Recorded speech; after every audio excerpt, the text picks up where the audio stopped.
Em nome do Pai, do Filho e do Espírito Santo. Amém.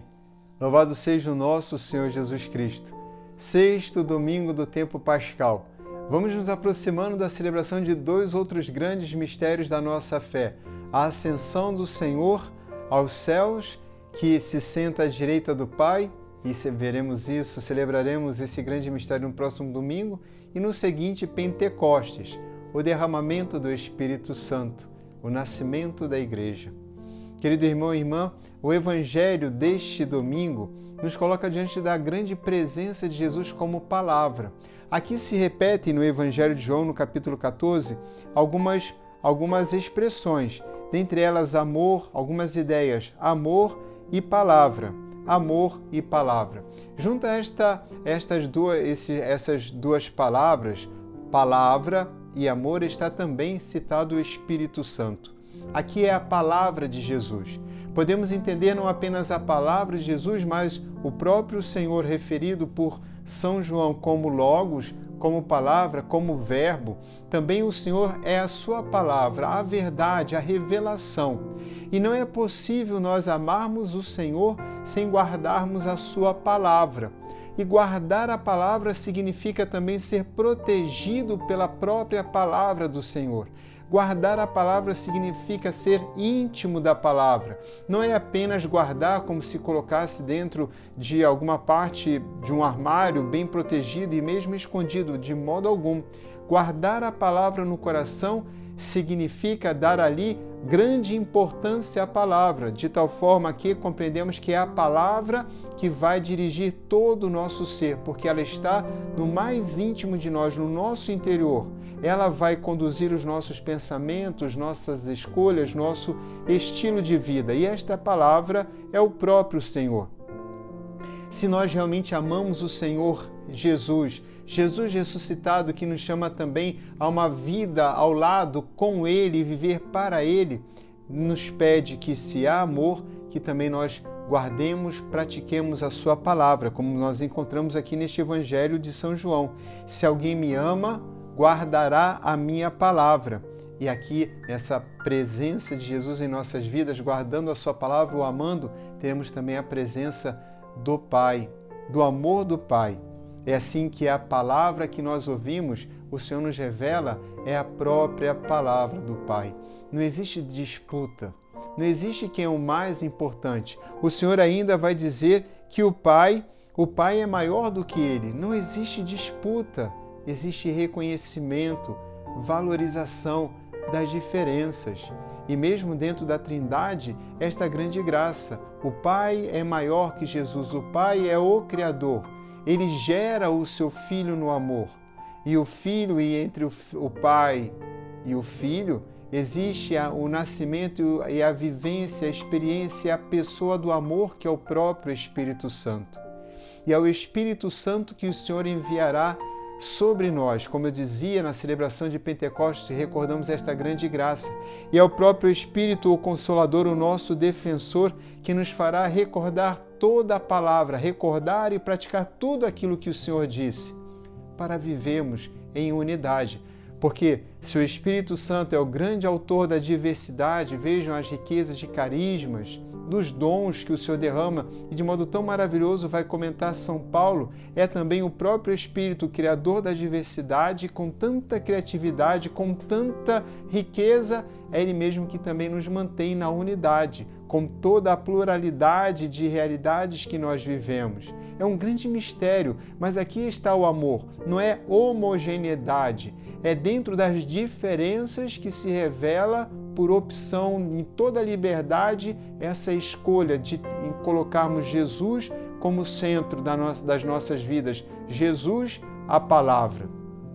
Dentro desta ideia de Jesus como centro de nossas vidas, Jesus que nos leva, então, a essa grande experiência de amor, e o Espírito Santo que nos faz recordar a presença de Jesus e guardando a sua palavra e o amando, nos deixando mover pela palavra do Senhor, pelo querer do Senhor, amando o Senhor inteiramente, intensamente, é que nós nos deparamos com uma realidade. Isso não é algo fácil. A primeira leitura vai nos colocar uma grande dificuldade vivida pela comunidade de Antioquia. E testemunho esta grande dificuldade Paulo e Barnabé.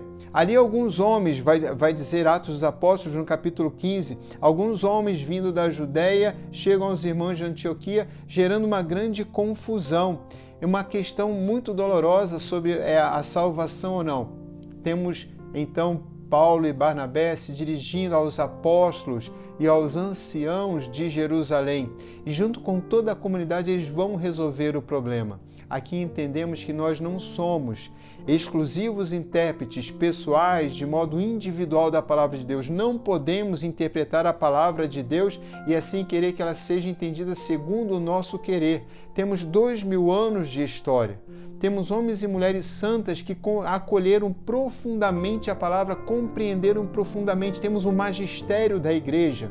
Temos toda esta tradição junto ao magistério da igreja, com toda a riqueza e a experiência, as inspirações do Espírito Santo, que é Ele mesmo o autor da palavra de Deus, o autor da Sagrada Escritura. Ele que inspirou os hagiógrafos, aqueles que escreveram.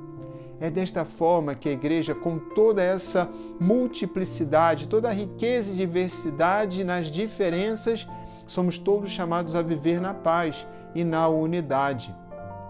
Entendemos muito bem que esta questão aqui, que gera grande perturbação, nós encontramos essa referência no texto, ela é resolvida de uma forma que hoje nós veríamos de um modo diferente. A resolução se dá numa carta escrita que vai falar que não se impunha nenhum fardo aos irmãos de Antioquia, eles não precisariam realmente se circuncidar, já que eles não eram de origem judaica, eles eram pagãos e não era necessário manter os costumes judaicos, mas ainda se fazem aqui algumas referências. E queridos irmãos e irmãs, o que importa não é a perfeição da decisão, ela traz em si já a certeza daquilo que é necessário para o momento, podendo ser compreendido futuramente de uma forma ainda mais profunda. O que importa é o grande amor que temos por Jesus, guardando a sua palavra, e especialmente aqui, dentro do todo o mistério da ação do Espírito Santo, com toda a sua criatividade, com toda a riqueza de ministérios, dons e tantas diferenças, recordarmos a palavra, como o próprio Senhor disse que o Espírito Santo recordaria. E o que nos diz Jesus, a palavra de Jesus? Em João 17 vai nos falar que todos sejamos um, na unidade. Então as diferenças existem, dificuldades e discussões também, mas é preciso que haja uma condição daqueles que vão decidir para que todos se mantenham em paz. Não é para agradar a todos, nem uma parte nem outra, mas para garantir a unidade da comunidade cristã. É assim, de modo maravilhoso, que nós vamos já vivendo parte daquilo que será dado em plenitude, como nós encontramos na segunda leitura, um texto retirado do Apocalipse. Fala aí, nós temos visto isso, fala da Jerusalém celeste, da cidade santa descendo do céu. E aqui existe uma palavra que se repete, que é o brilho que está muito ligado à glória de Deus, o brilhando com a glória de Deus. O seu brilho era como da pedra preciosíssima, o brilho de jaspe cristalino. E este brilho, vai dizer no final desta pequena passagem, vai dizer que este brilho nesta cidade descida do céu, a própria Jerusalém, este brilho é a própria glória de Deus, é a sua luz, e a sua lâmpada é o Cordeiro. Então, o que deve iluminar os nossos corações é o querer e a vontade de Deus. Sim, o brilho é a glória de Deus, é exaltar a Deus e não exaltarmos nossas ideias, nossas opiniões, nossas perspectivas, nossa subjetividade, mas buscarmos a glória de Deus. A lâmpada é o Cordeiro. Reunidos todos nós somos chamados a estar em torno do Cordeiro de Deus. Não queremos as pessoas em torno de nós.